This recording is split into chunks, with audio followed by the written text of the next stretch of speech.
Haikanao kahoty. Oh mama, zegny zanakao vao tozy tiany. Oh papa, halaivo andragno rô fa tiako izy igny. Fa izy tegna tiako sanao tsy ho ivanivany. Vognony ao agnala vady pare ao agnala vady. Mandeha marobagna rasy sasakanagny fitiavako azy. Ndripa andihana lovany mitola gaga. Gado folabozo rehefa magnaramasy. Asaragnanao managitao mapidagnaka.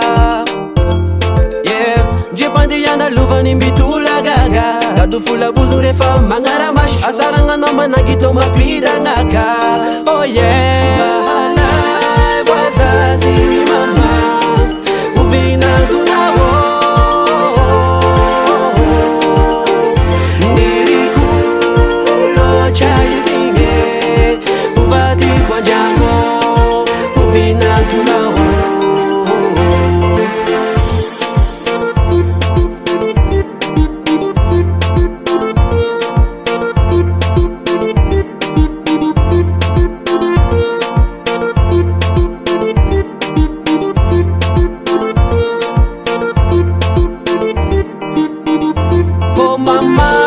Raizao nahazo anazy zanatriany apira fende bizaly vady. Utateray koa be voady zay nomeko anazy fa zahay roa agnano mariazy. Fitiavako anao sy oravan'olo kafa.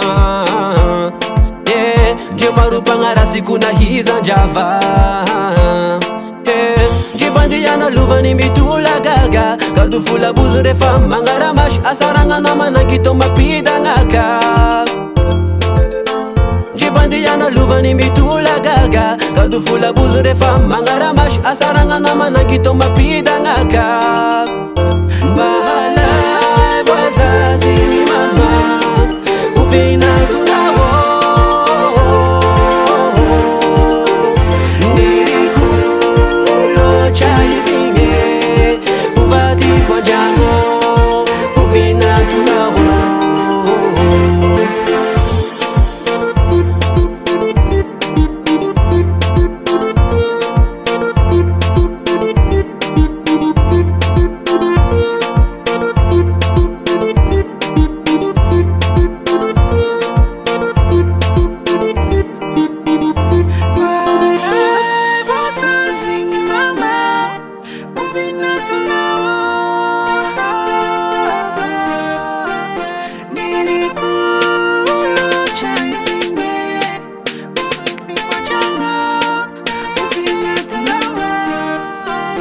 Bahala